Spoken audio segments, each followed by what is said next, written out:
Chapter 36. Pinocchio at last ceases to be a puppet and becomes a boy.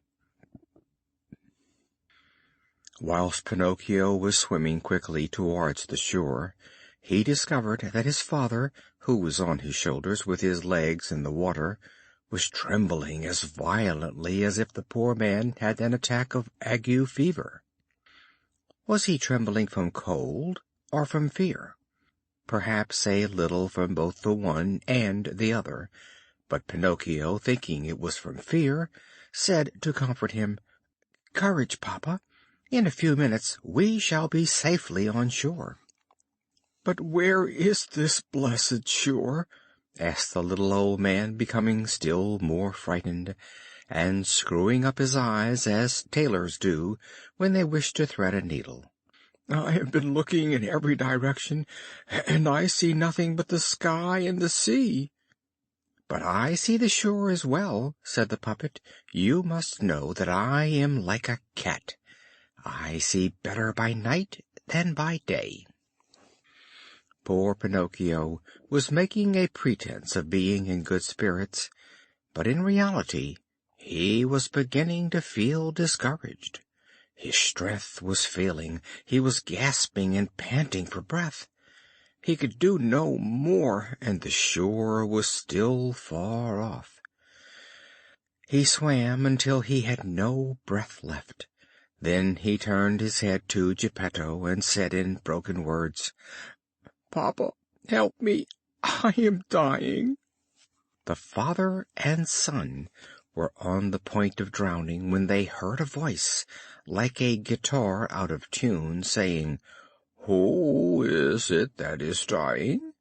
"It is I and my poor father." "I know that voice.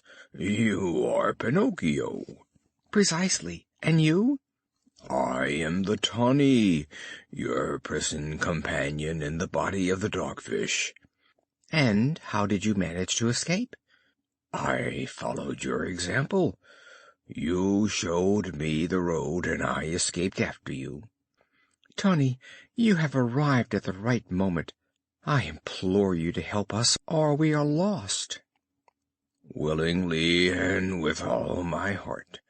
You must, both of you, take hold of my tail and leave it to me to guide you. I will take you on shore in 4 minutes."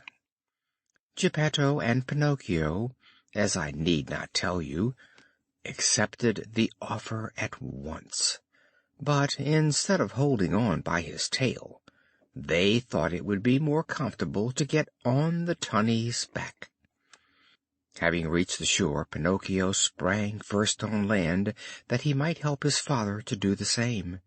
He then turned to the Tunney and said to him in a voice full of emotion, "My friend, you have saved my papa's life.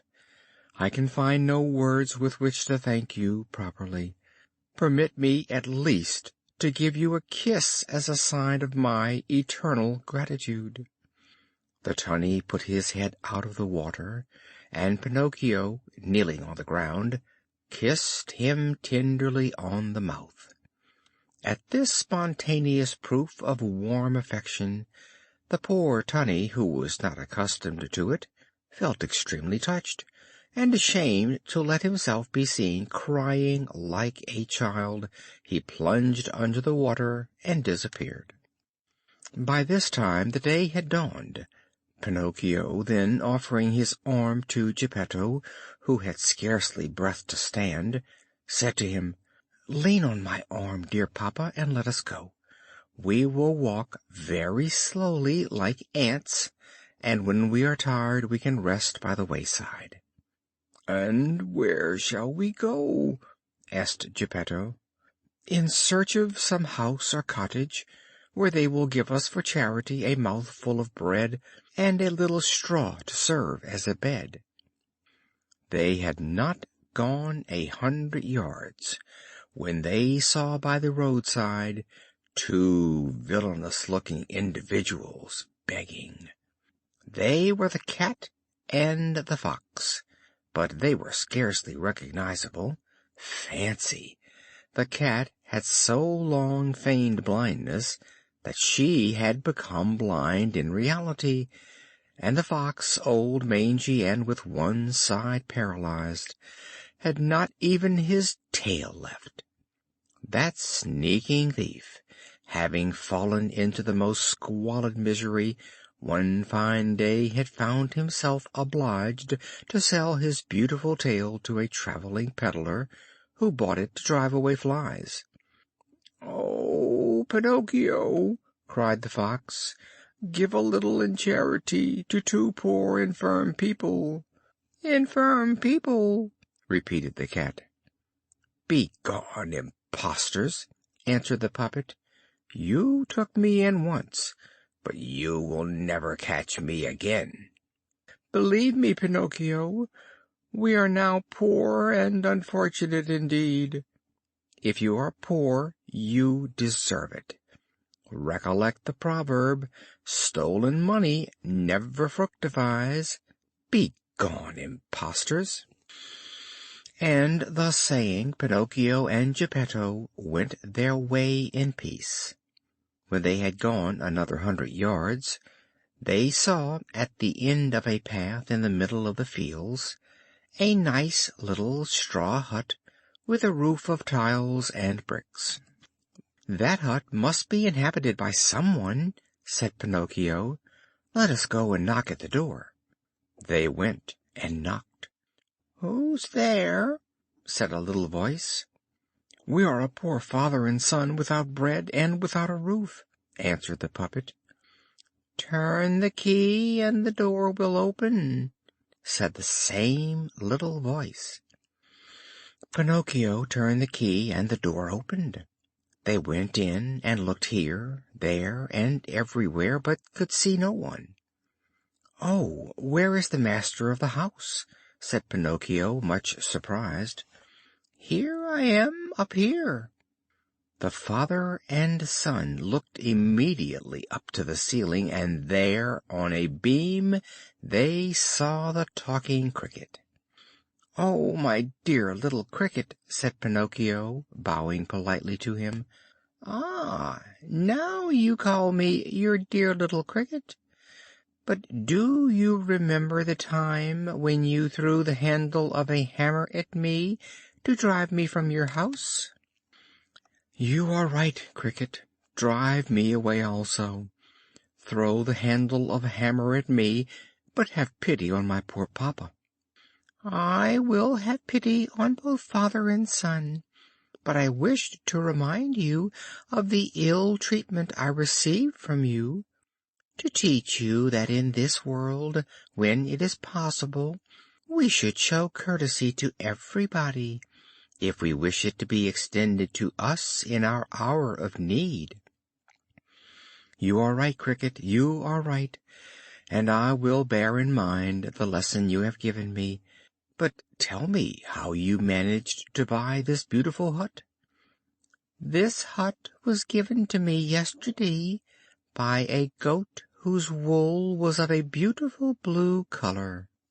"And where has the goat gone?" asked Pinocchio with lively curiosity. "I do not know."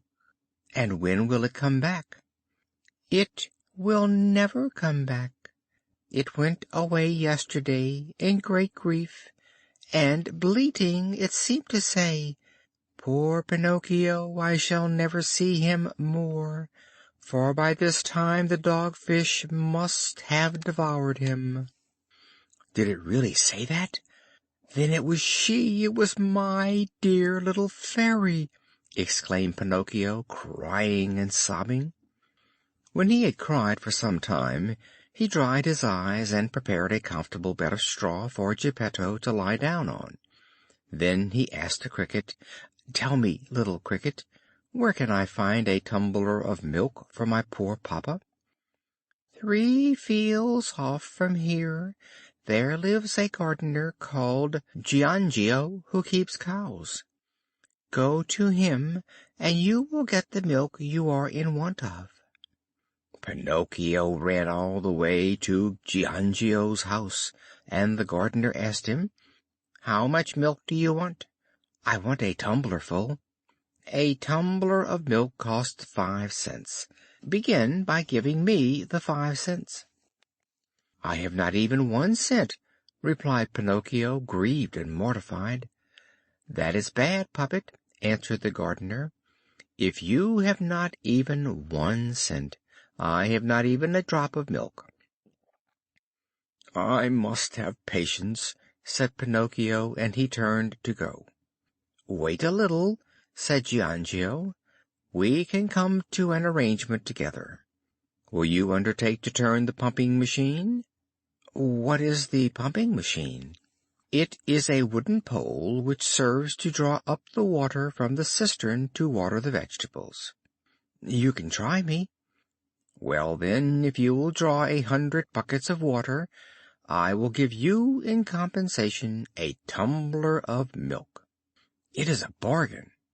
Giangio then led Pinocchio to the kitchen garden and taught him how to turn the pumping machine.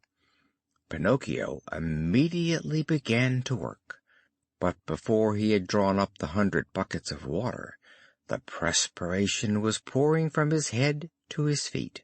Never before had he undergone such fatigue. "Up till now," said the gardener, "the labor of turning the pumping machine was performed by my little donkey, but the poor animal is dying." "Will you take me to see him?" said Pinocchio. "Willingly." When Pinocchio went into the stable, he saw a beautiful little donkey stretched on the straw, worn out from hunger and overwork. After looking at him earnestly, he said to himself, much troubled, "I am sure I know this little donkey. His face is not new to me." And bending over him, he asked him in asinine language, "Who are you?" At this question the little donkey opened his dying eyes and answered in broken words in the same language, "I am Candlewick." And having again closed his eyes, he expired. "Oh, poor Candlewick!" said Pinocchio in a low voice, and taking a handful of straw, he dried a tear that was rolling down his face. "Do you grieve for a donkey that cost you nothing?" said the gardener. "What must it be to me, who bought him for ready money?" "I must tell you he was my friend." "Your friend?" "One of my schoolfellows." "How?" shouted Giangio, laughing loudly. "How? Had you donkeys for schoolfellows? I can imagine what wonderful studies you must have made." The puppet, who felt much mortified at these words, did not answer, but taking his tumbler of milk, still quite warm, he returned to the hut. And from that day, for more than 5 months, he continued to get up at daybreak every morning to go and turn the pumping machine, to earn the tumbler of milk that was of such benefit to his father in his bad state of health. Nor was he satisfied with this, for during the time that he had over, he learned to make hampers and baskets of rushes, and with the money he obtained by selling them, he was able with great economy to provide for all the daily expenses. Amongst other things, he constructed an elegant little wheelchair, in which he could take his father out on fine days to breathe a mouthful of fresh air. By his industry, ingenuity, and his anxiety to work and to overcome difficulties, he not only succeeded in maintaining his father, who continued infirm, in comfort, but he also contrived to put aside $5 to buy himself a new coat. One morning he said to his father, "I am going to the neighboring market to buy myself a jacket, a cap, and a pair of shoes. When I return," he added, laughing, "I shall be so well dressed that you will take me for a fine gentleman." and leaving the house he began to run merrily and happily along. All at once he heard himself called by name, and turning around, he saw a big snail crawling out from the hedge. "Do you not know me?" asked the snail. "It seems to me, and yet I am not sure. Do you not remember the snail who was lady's maid to the fairy with blue hair? Do you not remember the time when I came downstairs to let you in, and you were caught by your foot, which you had stuck through the house door?" "I remember it all!" shouted Pinocchio. "Tell me quickly, my beautiful little snail, where have you left my good fairy? What is she doing? Has she forgiven me? Does she still remember me? Does she still wish me well? Is she far from here? Can I go and see her?" To all these rapid, breathless questions the snail replied in her usual phlegmatic manner. "My dear Pinocchio, the poor fairy is lying in bed at the hospital." "At the hospital?" "Ah, it is only too true. Overtaken by 1,000 misfortunes, she has fallen seriously ill, and she has not even enough to buy herself a mouthful of bread." "Is it really so? Oh, what sorrows you have given me! Oh, poor fairy, poor fairy, poor fairy! If I had 1,000,000 I would run and carry it to her, but I have only $5. Here they are. I was going to buy a new coat. Take them, Snail, and carry them at once to my good fairy." "And your new coat?" "What matters my new coat?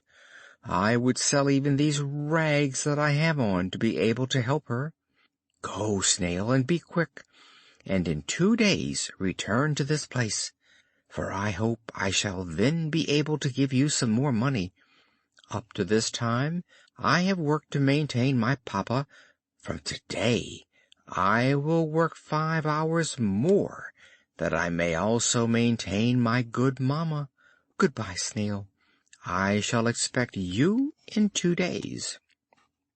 The snail, contrary to her usual habits, began to run like a lizard in a hot August sun.